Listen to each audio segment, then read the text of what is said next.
Regarde-moi comme tu penses.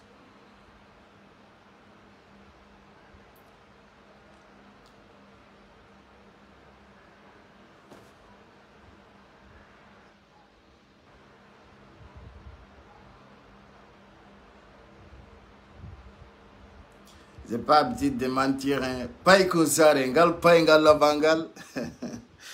Nantungalinde, pas ngal nanda et de apaile. Donc, wambelandaru de noko kala kondari tola. Ande ko nyala, ande ko. Voilà. Arande kaje yitidi kapai kusare, pas ngal lavangal. Nantungalinde, no andir don non ande de wonti di saramba. Miss Monde, pour la première fois, hein. Eh,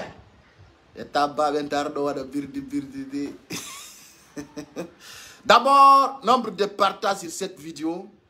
Parce que voilà, quoi on te fait un dit. Mais non, je volta français, volta kati anglais. Populaire. Voilà, d'abord, je vois que vous êtes nombreux, hein. Vous êtes prêts pour voir cette mise, hein. C'est normal. Ah, wote ongaya, remontez, tapez le bouton de partage. Et je vous rappelle, c'est pour la première fois une Miss Monde passe dans un pass. Comment on dit? On dit c'est la première fois. Ah, en français, moi je parle pas français. Parce que ça va me fatiguer. Quand je parle français là, ça va me fatiguer. Non, je n'ai pas la peine de parler. Oh, c'est là, on dit en bon français. Qui peut me rectifier là-bas, ouais? Parmi vous, qui peut me rectifier? Sans se moquer de moi. Parce qu'il y a des gens là, quand ils vont te rectifier là, ils vont se moquer de toi, quoi. Mais regardez, lui, il ne parle pas bon français. Parmi vous là-bas, là, qui peut me rectifier?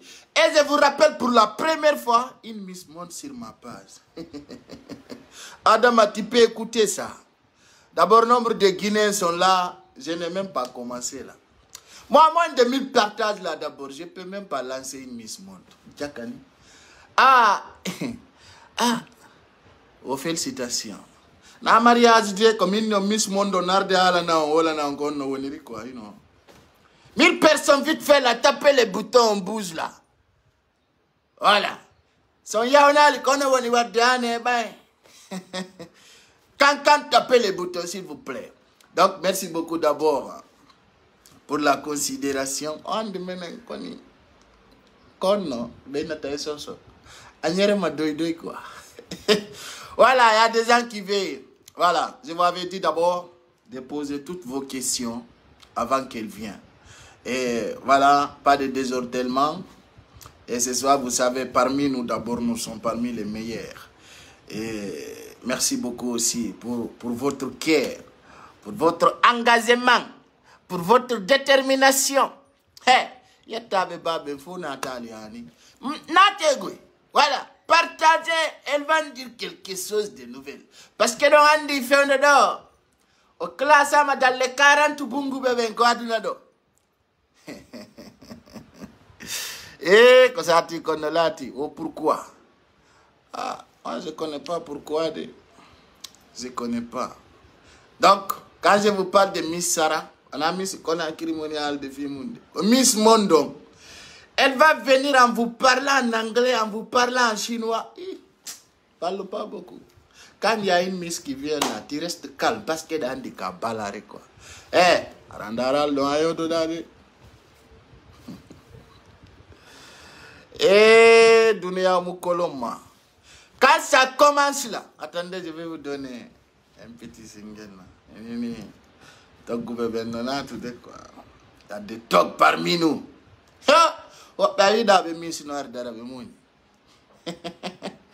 Donc, donc ce soir, ça va être bon. Hein? Cet après-midi là, ça va être bon. Et là, je vais lire vos commentaires. Hein, parce que là, c'est pas l'affaire de Kirikou qui est là. Donc, avant que vous vous motivez à 1000 personnes là, je vais vous donner un petit son là. ampang. So windi do angale on jangane yore mo.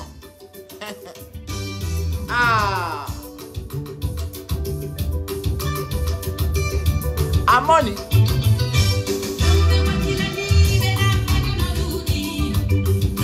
S'il vous plaît, hein. Voilà. J'espère que ça donne ça, hein. Ça donne ça ce soir encore.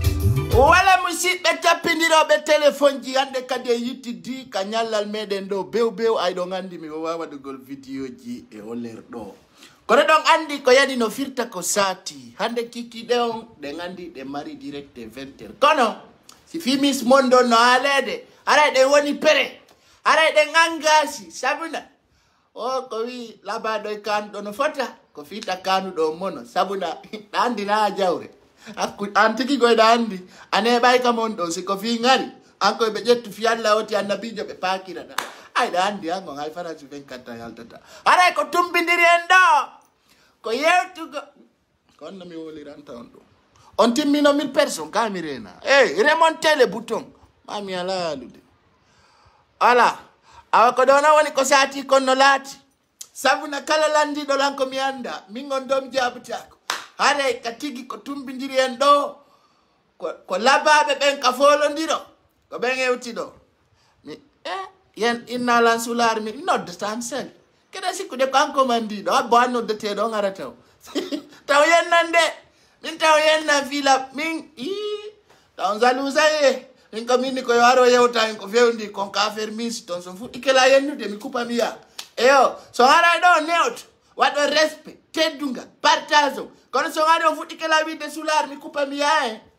direct jabata du futezo si mi sonarde da falandarde awdi tay gite ma de mojja addina teddunga est ce que mi miari do tago birdi mi ya mi si saramba ya Aisha Kindia kono nge fetere nati ore mande kireni o birdi mo ando no wada do ammono ko ari ono yura ko yuri wo ka yaru bere fi ugol pijidi Accio mi fanka. Ingakila la mere si miari dorogo miari do ngata famundirde. Donc arrêtez ça. Mi miarta, mi fimata, mi wata birdi quoi. Donc nombre de partages s'il vous plaît avant qu'on va prendre la mise. Elle va me donner quand on feundi ka urba bien sûr et ka subo ton. Et donc on dit kala wata ko mogolle ayewto ka ngari hollete to hara ko adna fo ndarata ara yimbe mabe no duwa makadi wakilingol et wallitoma ça kenga sa façon c'est que beaucoup de Guinéens ont voté pour Saramba une personne très mature intelligente voilà ko ender dun don nongoy wata wonade s'il vous plaît partagez la vidéo on demande le nombre de partages dans ces vidéos. Donc, sincèrement, c'est une personne très intelligente aussi, qui a montré, qui a représenté la Guinée ailleurs. Sabuna, maintenant, des combats de mes wondiga, ben yata miss monde. Ay benyama jemma nyalorma, kala ko be benyama. Donc, dans ce cas d'abord, ara mo kala ngarimu. Donc, j'ai vu beaucoup de commentaires. Ay mimi wona parfait. OK. Wop be ida wop be achado. Kala votu do o jarama kala mo votal ya yilti to kadi vota mi anda silanne silannar ay mi do andi buy télécharge no application ji ko want mi anda ka vote tene don kon application inete kala andi do no mari $100 acci do commentude o dalla cité ka vote tene don kon no don inete ko nyojjata don tu ya mission ara dum minnu ma no wadi catégorie ji wobbe no bawli wobbe no rawni kon no don inete. Ça, bon Dieu. Application wa jaune, comment on appelle ça? Mingo mi da uno mandi tor kunkwa. Abe mi hori ya hori. Mingo kundo mi mandi ndiraino. Oi nyando mi ilti ndira ku application kunkoni wa kondo ku ineti. O komobo star.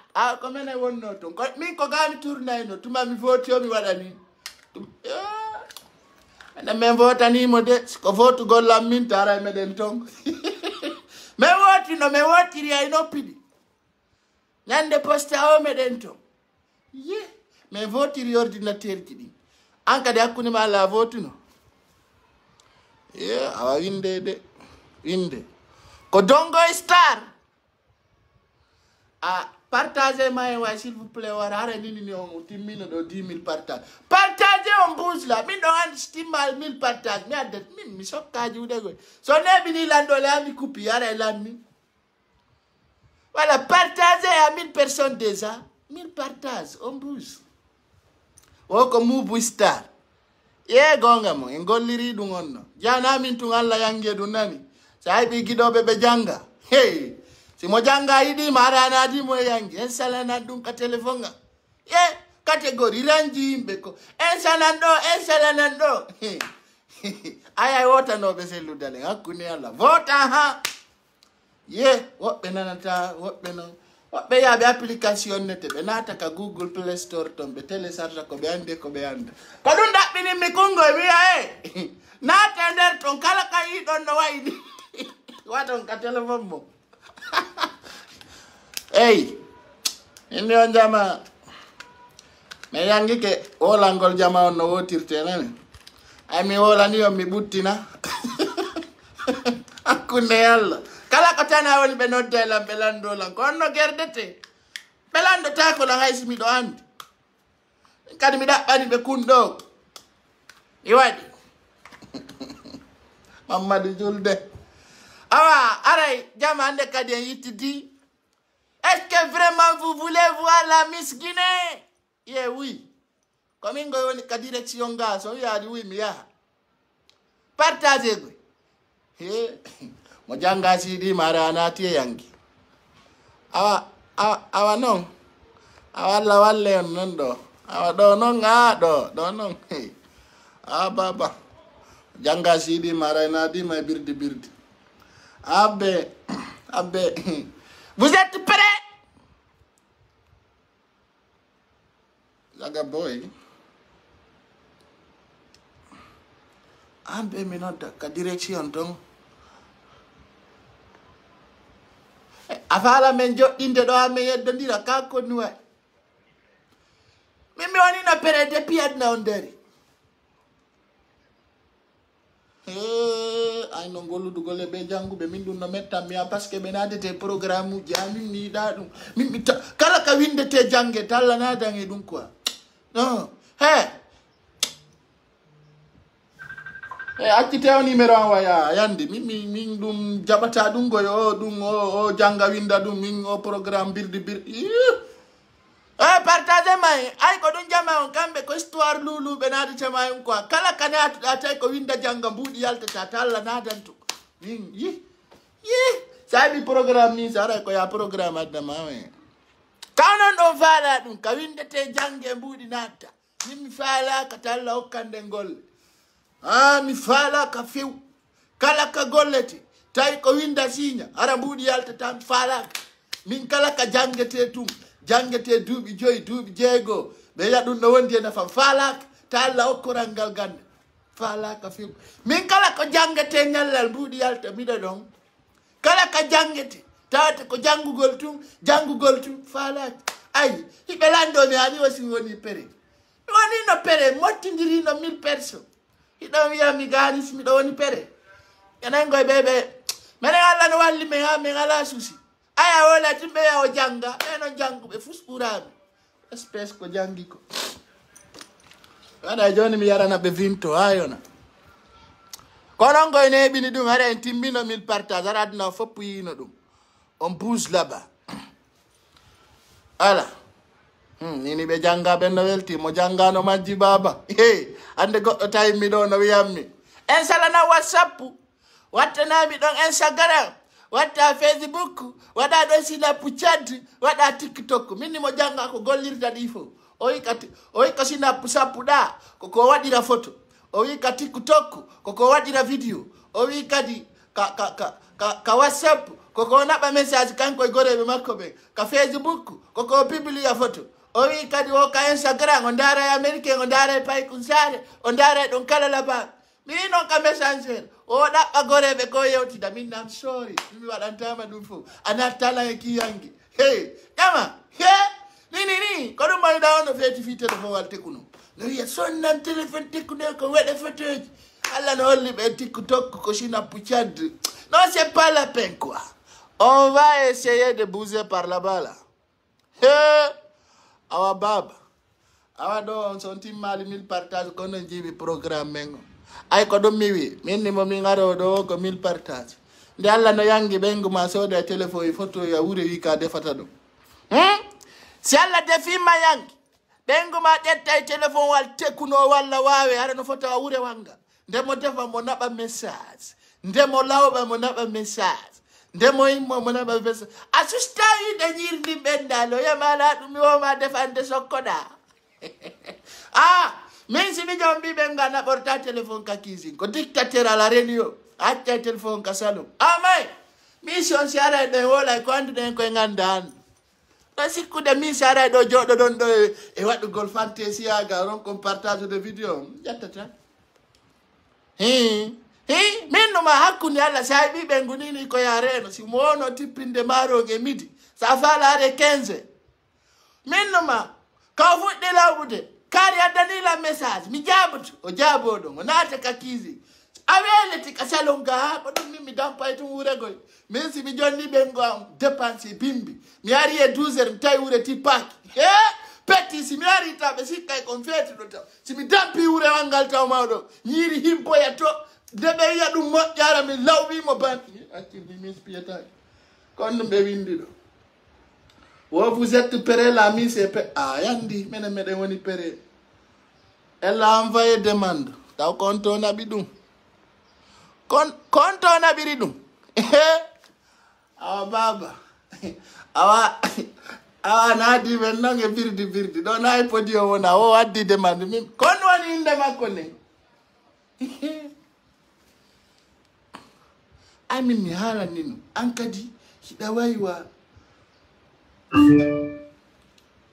Ela kirikua. No. Andawa wa ampule contact quoi. Nani oina wela envoyer demande. De wata donc dit elle arrive. Siko kon avion air américain nete. Kon ngi avion ya américain nete. Andi do no mari 10. Avion wala wangala Amerique. Kono ngali nete. Kono. Ko Philadelphia avion ngali nete. Ngali wiro wali wa America araga. Kono ngali nete. Avion wi njeni. Qui connaît le nom de avion là? Kala andi tinno la no mari 10. Yo. Menai mirati minni de. Oro. Daka. Kombandi. Daidimi hakuni mayalla hena Air Force ayanga anda aya isera min avion wala America wala hadia kubia jallo harano na hadia wondo kadumato ko delta si programme mi ma 15h ari e 15h 10 ça fait eta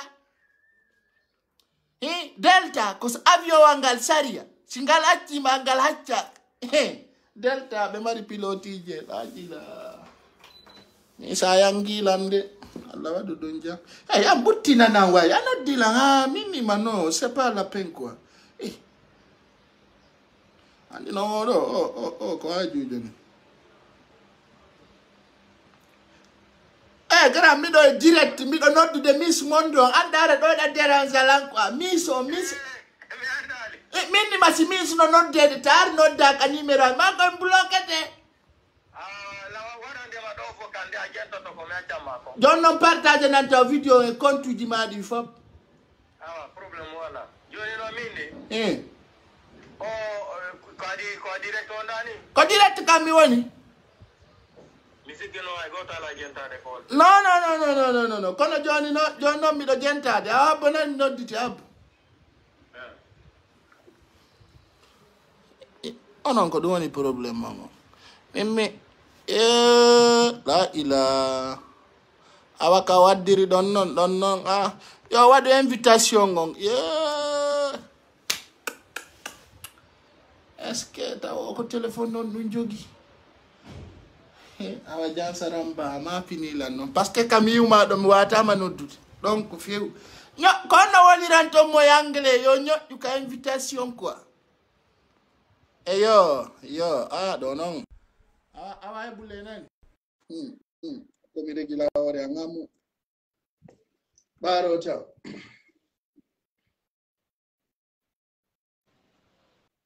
Ko bambe to ko abe jogi men. Gente che ho beta me regla do mo.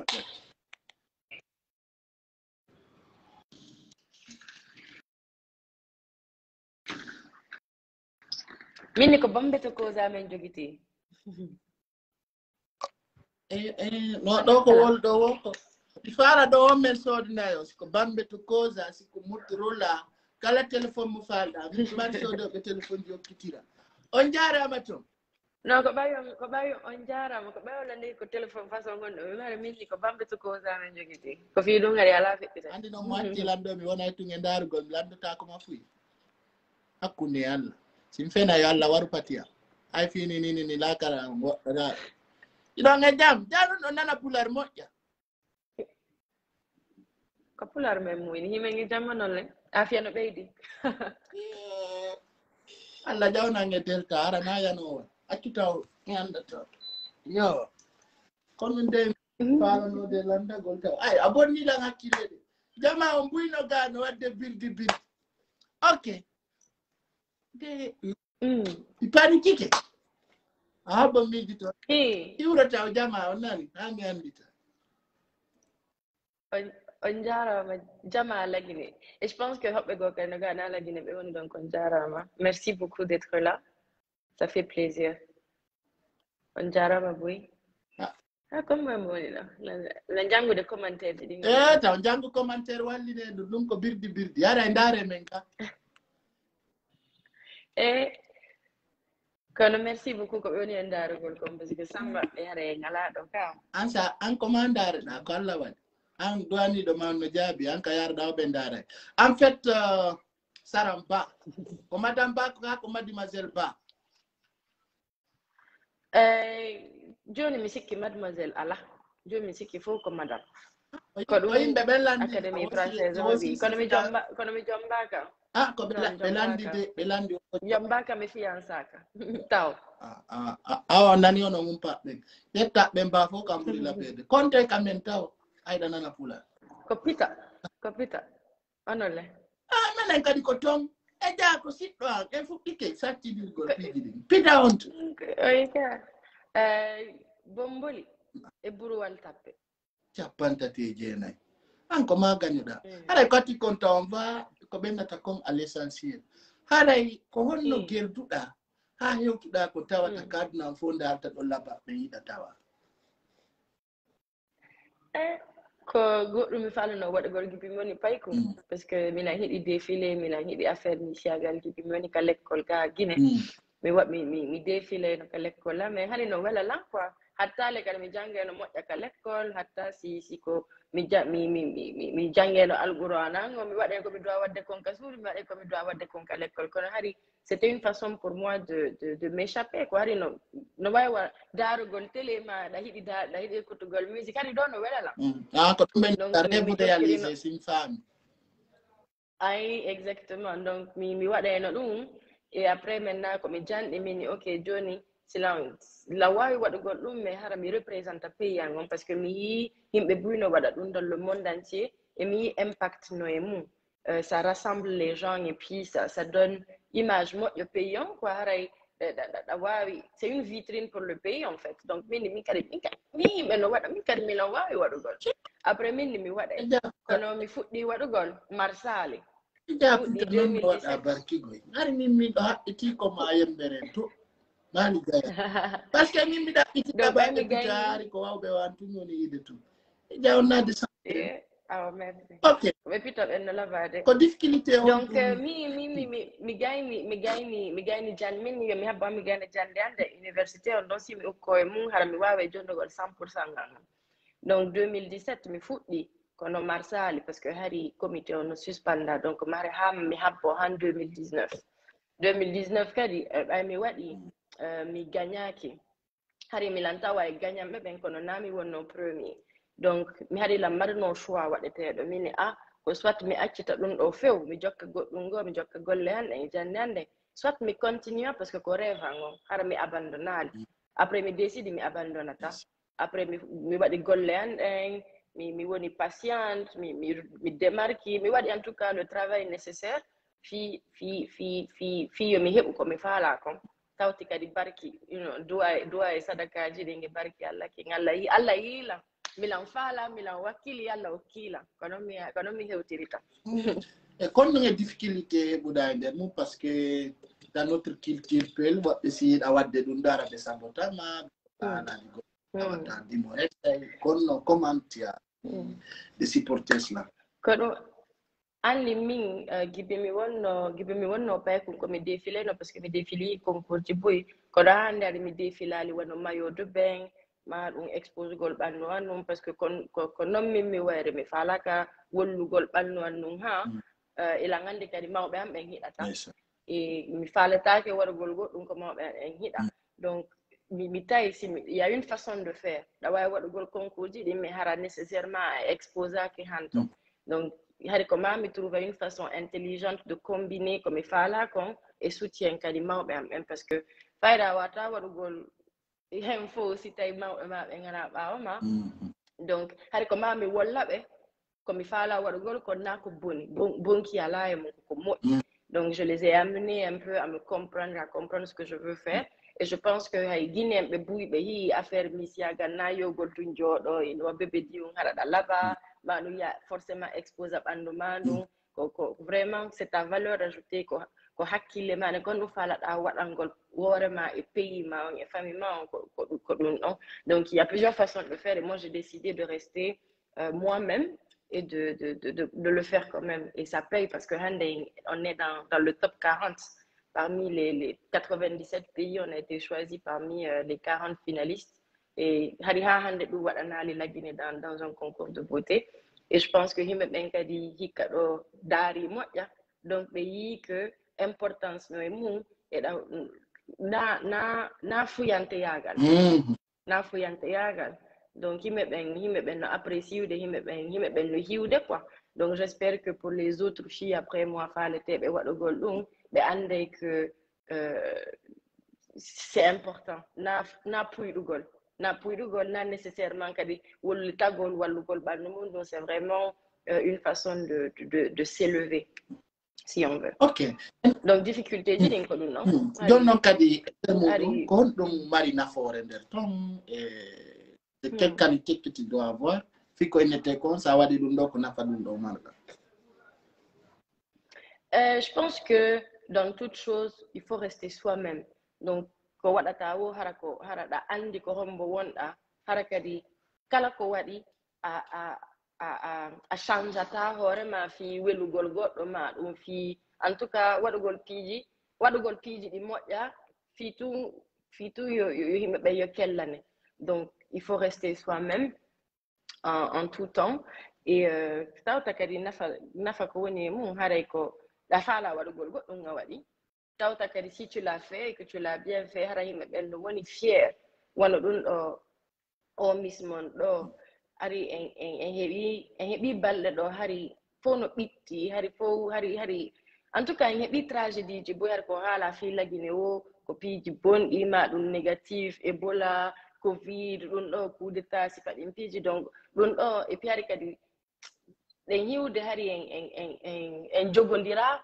hanton c'était fragile un peu donc j'ai remarqué qu'avec cette histoire de Miss Monde les gens ont pu s'unir pour une même cause info ni que en Guinée na affaire quoi pour quoi maninka quoi kisi quoi toma quoi guerre non quoi Guinée no yeyi ton donc ma info jogondira wallindire fi yo ɗum ɗo yo feƴƴo e jam moƴƴere je pense que c'est ça qui s'est passé c'est ça pour moi on a déjà gagné parce que on est capable donc na hay fi concours on tout mais ko waɗani en konga entre frères et sœurs guinéens ça nous a unis d'une certaine façon donc pour moi c'est ça que j'en tire de positif dans ko ɗum non nafi pour moi en tout cas c'est gagnant que non kadi hare nafi buy joni noon ko honɗum e difficulté heɓuɗa e ɗe golle maɗo depuis fuɗɗiɗa ɗum Manque d'expérience. difficulté. Ouais, je sais pas. Difficulté du buinani ɗo andi ngoga ɓe fayda on est dans un pays où ɗa wayinugol ɗa faala goɗɗum a waɗa goɗɗum fo sikka ko a fewtuɗo par ce que hara ɓe ala yugol possibilité ji ɗin koye ɓe na minen ɗum ɗo ha hande waɗaka ɗum ɗo na ni ko ni en selu fimu. Donc oui, j'ai eu assez de difficultés, même par exemple au début, ça m'a pris 4 ans fille mais à un moment donné, hop go haine no lang aw joni accirni ka genre afala ma essayi ha marsali joni accirni jokka goɗɗum go mais mi abandonnali ayi si faɗin piiji ma ɗum si a fuɗɗike ɓenna na oɗo ko oɗo doyade ma ɗum na ɗum ɗo ko ɗum like piiji buyi ko a waɗi fi décourage gol ma fi tout yo wonu a wawata mais moi mon truc c'est si goɗɗo ni lam mi wawata ko mami walla mo lam wawa ay ko mami walla mo lam wawa parce que je crois en moi tu vois. Donc oui, j'ai eu quand même beaucoup de difficultés. C'est un peu difficile de rentrer dans les détails parce que c'est énorme. Je pense que Antigri, les réseaux sociaux, dit depuis que annonce comme il y a donc nous non faut avoir comme une force d'esprit mais continuer à golle comme il faut là comme parce que mais la mari objectif donc mais wawata atugol himbe be nata kanen hore an décourage la ma en tout cas harami mi wawata wadugol comme il fallait, j'ai déjà sacrifié assez de choses pour pouvoir arriver là-bas. Donc, il fallait que je garde la tête haute et que je puisse continuer, quoi. Okay. Je ne sais pas si j'arrive à répondre aux questions. Parce qu'on a assez.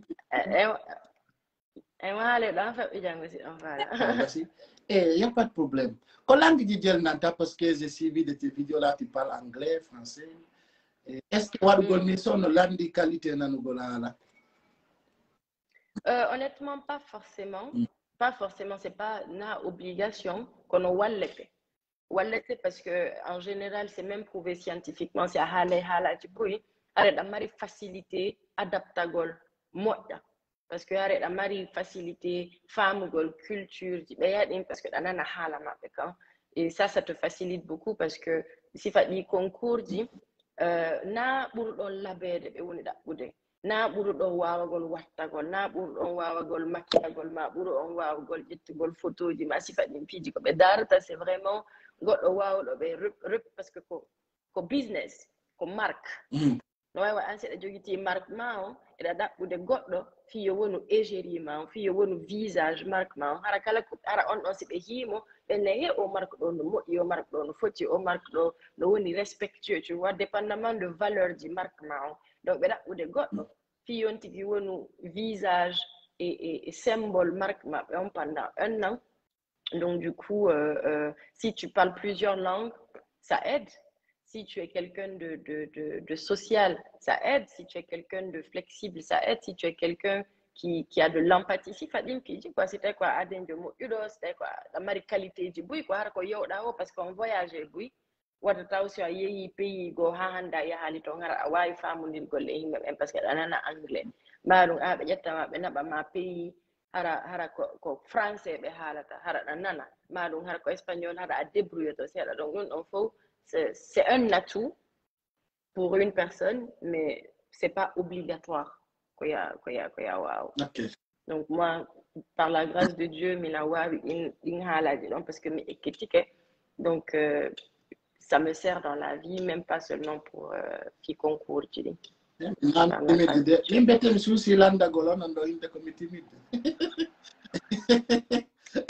Miss, quel âge tu as? Et voilà, c'est à l'âge de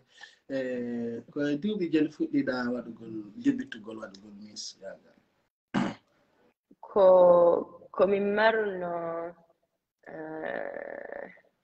j'étais en troisième année, j'avais en 2003, j'avais 8 ans, 8-9 ans. Parce que à l'école, chaque année, il y a des kermesses.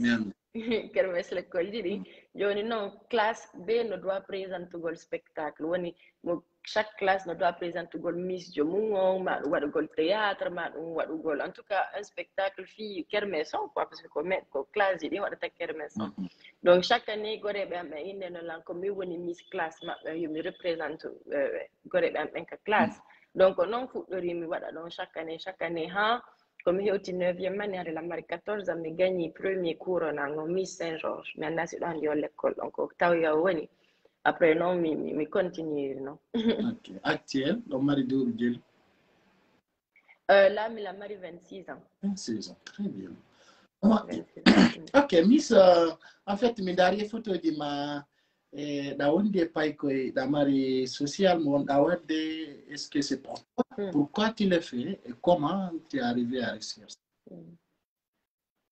C'est intéressant qu'il y a posé une question non, parce que d'habitude on est en miss ben comment voilà activité sociale tout ça mais miss c'est pas forcément ça. J'ai grandi dans une famille où mi un pati mama soro pas fangano udditi fo are nyama adare himbe no ara loto kamo ay si defama ɓannama fo ara e ñaama ɗon nde a naata e ganel kuriya himɓe no ari fijugol toon pay koye hara na hay fimaɓe ara dari tumɓe jooɗi ɓe fijude hakkude maɓɓe toon donc no udditi tu vois e mi yi kadi mawɓe am ɓen ɗuma core value famille amen on ko hiɗindirgol e wallidiragol so a walli goɗɗo hande andantake ñande ɗa besoin ni goɗɗo woni kanko ba woni goɗɗo gooɓa en tout cas a heɓoye goɗɗo aduna sattantama donc sifa ɗin piije ɗon mi yii no mawɓe am ɓen wayri noon ɓe moƴƴi e himɓe ɓen ɓe hiɗi wallitagol ɓe respecti himɓe ɓen ko iwruɗa wo ko iwruɗa ko respect on parce que tu es un être humain e ko noon mi janɗiri donc a yii ɓayi mi janɗi seeɗa mi fuɗɗike yigol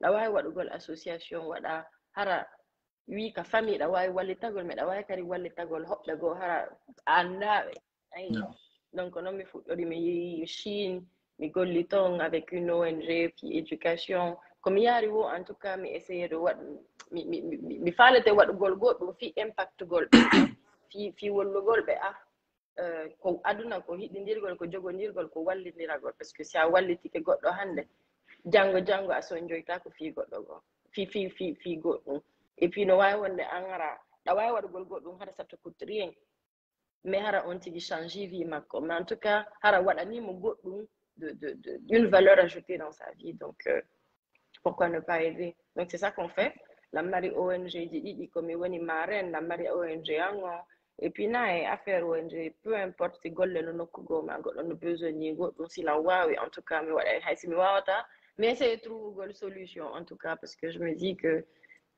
ko fiɗum ɗon wonanɗen ga se wallidirali kon no waɗirte to anti buy falete waɗugol walla gol tampuga ɓen mi ara ɓe ala idée ɓe sikka ko si ɓe mari buuɗi buyi c'est pour cela je te demandé ko honno wawɗa waɗirgol ɗum hay siɗa mari ɗo joni sipawum ndiyam aw ki goɗɗo ɗon ɗa andi ara wallimo a besoin naki ONG a besoin naki ɗum eɗa c'est à petite échelle en fait ma ɗum yiya goɗɗo no seppude ɗo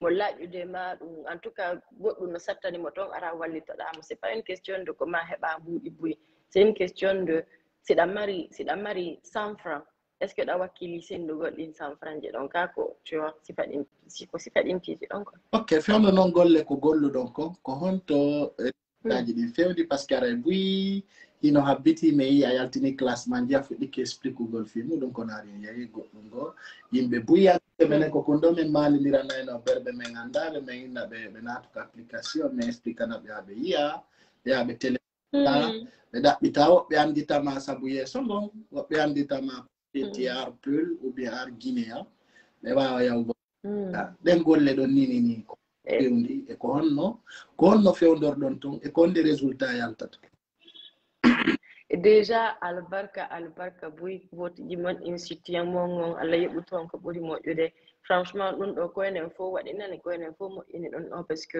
ko vote ɗon kon en heɓi 21 millions de votes ha hande hari ɗum waɗali pour pays africain woy ko asiatique ɓe ko ɓen ɗon gagnoto ɗin challenge multimédia ji ɗon kono hikka ɗo ko Afrique woni gagnagol parce que on est numéro 2 dans les votes avec 21 millions de votes, mais aussi gibi application on crée quoi numéro 2, c'est-à-dire toutes les Miss qui sont venues avant Itik et Ben Info, donc Albarka. Il faut savoir que ça ne on a écrit l'histoire ensemble techniquement.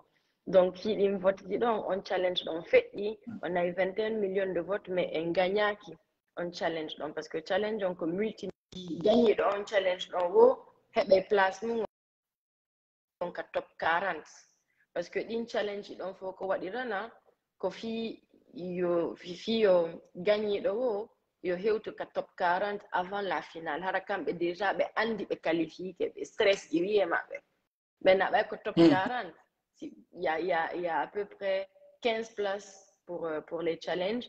C'est une challenge donc faut là ne gagner ben quand même andi d'avance que be qualifié ka top 40 l'autre ben non que juge ben choisi ça tabe dara performance mabbe ni fop gibi be yeyton suobe donc hara be compléter top 40 donc vote di mobstar lanni be joni no gagnanjo ni hande kadi vote ji din lanni joni kono woni deuxième et din vote ji don mais vote ji din lanni taw donc Albarka Bouvi ko vote donc je suis vraiment contente et je pense que be Miss Monde be yi kado mobilisation on kam tigi ben ni mais wawtayi gol dun do un pays africain francophone et puis harakadi andita internet duda ga duma technologie on wona très avancé gonga ɓe mari probléme ji gonga ɓeɗen maapi ko ñaamen e heɓi ɗin fotiji ɗon fo o anndi ko sabu Allah Albarka Bouy hare min wettike foto hare anndon kadi ɓen ɗon ɓe yii ɓe yii que on est capable ɓe yii ɓe ni d'habitude si ɓe yii Guinée mais hikka ɗo ɓenna Guinée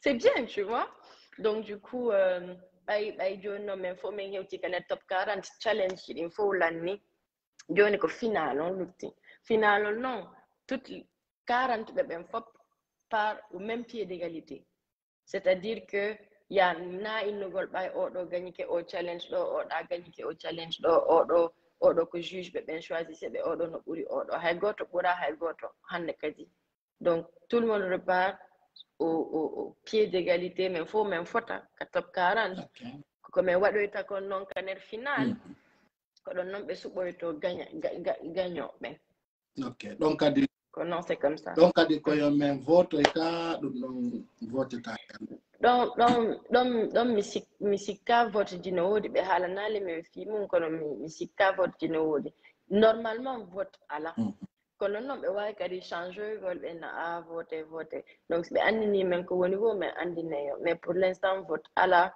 pour l'instant ko si min yehoyi Porto Rico en mars min yahay fi une semaine ta ko 6 jours hare ko entraînement tout min waɗata parce que final on ko 3 heures entraînement c'est 3 heures de bon entraînement simini entraînement ko répétition ko répétugol parce que min waɗa gami min waɗa ko andi c'est un show de 3 heures qui est en direct donc comment ɓe répétata fop à la minute près parce que c'est à yeeyi ɗon haɗa droite tournugol à gauche à tourner à droite c'est en live ça va rester comme ça c'est comme ici on est en live comme waɗi ɗo wo lutte ɗo yimɓe ɓen no wawi argol hiita vidéo on après tu vois et puis les gens me voient en live donc c'est pas comme si on a fait une vidéo et après au montage on peut enlever non il n'y a pas de ça donc comment mais répéta show on faut pendant c'est 3 heures de show donc comment faut anda tout ce qui doit être fait pendant les 3 heures là pour que ça donne un spectacle de qualité donc apparemment si mais il y a répétition sur répétition puis après maintenant mais voilà finale et le lendemain on a un gala pour ils ont quelque chose qu'ils appellent le Beauty with a Purpose donc c'est à peu près ça il n'y a pas grand chose tout a déjà été fait donc là c'est se préparer mentalement se préparer physiquement et puis partir avec tu es dans la bonne énergie parce que d'habitude le 16 décembre hari ha hande en 70 ans ɗum ɗo waɗali juuɓe yaahiya ko woni kon ton arta heɓa kadi chance yehutugol. C'est la première fois que ça se fait, donc moi je considère ça comme une chance de pouvoir yehutugol hikka ɗo non profita hara stress fus ala hara inale o ɗamari o challenge ɗo a gagnate o a gagnaki mba ɗum ɗadoa waɗugol photoji mobstar fi post fi votugol ɗo c'est tu pars et puis tu profites de l'expérience et puis tu es zen parce que si a ala waɗugol stress je hoorema ɗa wawi plus performer ɗa wawi waɗugol plus de hade tu es à l'aise eux-mêmes ils voient que tu es à l'aise et puis ça t'aide aussi parce que ça c'est ça qu'ils cherchent. Ils cherchent pas quelqu'un de coincé, de stressé, qui est oppressé. Ils cherchent quelqu'un ils cherchent quelqu'un d'ouvert en fait. Ok. Donc je pense que c'est une chance qu'on a. Mais Saramba, des milliers de Guinéens rêvent de faire comme toi. Et à Soussini, plus que moi, Inch'Allah. Message marda parce que il y a beaucoup de personnes qui andi qu'on a des films galwana ko boni ande kadi buisu ça encourage gol pipe moyo wadu des modèles ko marda encore parents de personnes qui veulent faire cela min komi inata da wawi waɗugol ko fala ɗawo da wawi wonde mo fala ɗawo tanke ala wadde ko boni hay e goto eyi donc si tawi na ala wujjude ala yennude goɗɗo ala waɗugol en tout cas ala lornude goɗɗo da wawi wadde ko fala ɗa donc il faut encourager, il faut s'encourager, il faut rêver, mais il faut pas tuer le rêve des gens. Mais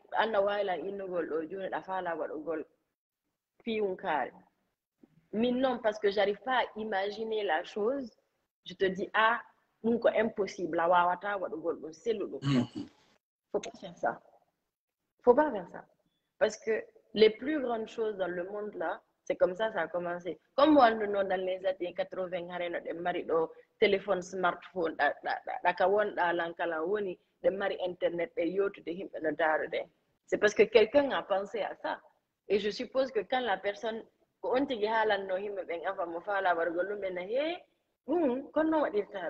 possible, c'est le fil. Donc, il faut encourager les gens à réaliser leurs rêves. Tant que en tout cas, tu vois ce que je veux dire? Donc, c'est ça, croyez en vous, travaillez pour atteindre vos objectifs. Il faut vraiment se donner les moyens d'atteindre ces objectifs, de croire en nous et de surtout ne pas se laisser limiter dans ce qu'on a à faire, dans ce qu'on veut faire, tout simplement, parce que à la fin de la journée, il n'y a pas de comment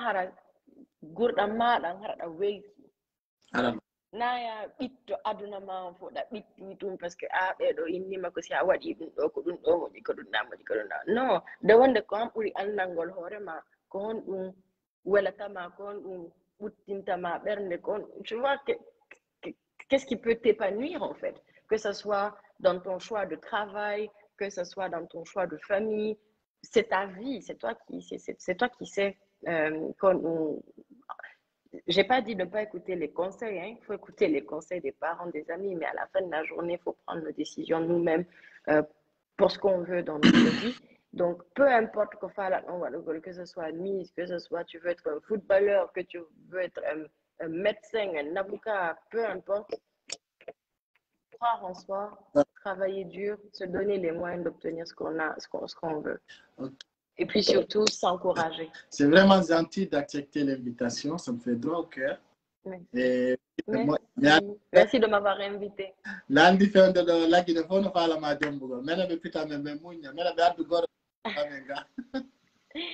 Et fendo ni misikame wa jombe de taw parce que be inne fi wono gol mis andi loi ji no wodi naya jombe naya hara ala ɓiɓɓe donc fendo ni taw fadela seeɗa ha ɗum ɗo landa awa candidat ɓe nani donc les gens qui rêvent d'être mariés avec notre Miss Monde yalani on de mala Ferrari jombata ɗo ne soɓe joni mi acce ɓe négocier ma e ma min da hara on négocie quoi parce que si on négocie ya ndi en fo en heɓe ɗon feradi le kavo.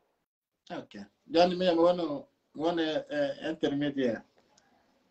Ah, fami ka. Hara mila ngandi mila holi mami mila ngandi a négocier ɗon moƴƴa. Hara kadi hara c'est quelqu'un de bien quoi hara ko hade moƴƴu ɗon. Respectueux. Surtout le respect c'est la base. Alfina bappo an Woro TV on no radio woro Woro on non ɗiɗo si on jogiti ke si tawi ko non jogiti dossier o mi andi ɗon moƴƴay parce que c'est les défenseurs. Vraiment ay men jetti tamma on buyi mi welti ko tawa wawi wonu goɗɗo ha ko faala ɗon ho t'inquiète pas c'est la famille. Non, vraiment ça me fait plaisir parce que voilà. Moi aussi. Et même il pose ma question. Là, tu me poses ma question. Ah, mais Eh. la vie de commission parce que je ne te vois pas parler beaucoup. Ne. Ah, mais ouais, c'est pas là tout le monde, mais ouais. La vie de non, mais ngale. Ah, voilà. Alors, comment tu vas? Bien. Bien. Ah, la réelle, ça me va bien. La réalité, ça me fait plaisir de te voir. Ande bouille no fala mano double, c'est l'air pas. Mais de voir que Antigiri, j'aimerais savoir en fait comment tu vis un peu la chose parce que je vois que tu as beaucoup d'abonnés, tu es beaucoup suivi, les gens ils t'aiment bien. Et comment tu vis la chose quoi? Bon, I don't know na fular be ni ko so pawili te ande bone kimpa.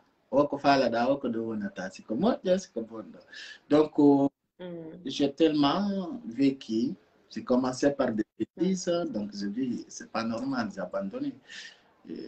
J'étais dans le bon chemin, je suis impliqué sur l'actualité guinéenne, je fais des analyses, je parle beaucoup de choses, au moment de dénoncer les mauvaises gouvernances. Je voyais ce que les gens ne voient pas en ce moment. Je parle après quelques instants à Lyon. Beaucoup de personnes ont apprécié. Dans ce cas, j'ai eu beaucoup d'abonnés. Donc, il y avait du sentiment, en fait. Donner ma vie, j'étais en exil à cause d'Alpha Condé. Et voilà. Donc, j'ai tapé, j'ai pas reculé. Je n'ai jamais eu peur. Il y avait des menaces, il y avait tout. Donc, avec la vie d'un jeune aventurier qui n'a pas de d'études, pas de professionnels, c'est pas facile. Donc, depuis de longues années, voilà, maintenant, ça commence à changer. Depuis quand j'ai collaboré avec la maison de la Duplice, qui t'a contacté, son excellence du Canada. Donc, c'est un homme bien. Les Guinéens travaillent sur les réseaux, mais beaucoup de personnes ne connaissent pas comment les réseaux fonctionnent. Avec Facebook, on peut devenir millionnaire. Avoir beaucoup d'argent, faire beaucoup de projets, des sponsors, soutenir de bons causes, savoir ta responsabilité, savoir de quoi tu fais exactement. Andi, puis il y a des vidéos, je dis, mais au camp, on est en parce que anda menen comme il ande voilà, je regroupe des gens seulement pour les regrouper. Donc ça, quoi la wadi? Jangana ɗum ɗo duuɓi ɓe ɗon kadi sisude woɓɓe no wadde professionnel journalisme woɓɓe no waɗude info sport beaucoup mais Allah yeɗali ɓe min Allah waɗanilan ɗum ɗon tawi mi jangana tawi ko ɗo actuellement modde an o wata wonugol donc Dieu m'a mis dans ça je prends la destin je continue. Faut que Allah waɗi wonu. En tout cas tous mes encouragements et toutes mes félicitations. Et merci beaucoup de m'avoir invité, de m'avoir écouté. Ça fait vraiment plaisir. Je te souhaite la meilleure des chances. Et s'il y a quoi que ce soit, je suis là. Merci pour la force et le soutien. Albarka boy. Allah yobita ko buri mo. Amin. J'espère que c'est bien. Oui, très bien amusé. Merci beaucoup. Ça fait vraiment plaisir. À bientôt. Que Dieu te protège. Que qu'Allah nous protège. Ok, au revoir. Ok. Merci beaucoup à tout le monde d'avoir regardé. Portez-vous bien. Gros bisous à tous et à bientôt, Inch'Allah. Bye. Voilà.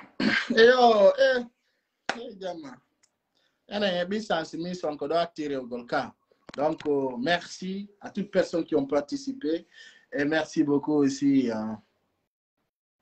Même les miss est retourné. Ah, ok. Même partagez la vidéo. Et à la wadire Académie, mon don, quand même doit activer le Jarama. Et quand la participe donc à des vidéos Jarama, et n'oubliez pas 20h. Nous serons avec Avocat Noir sur l'actualité guinéenne. Je vous souhaite une excellente journée ou soirée. On va parler beaucoup de choses. Je vous embarrasse. Au revoir.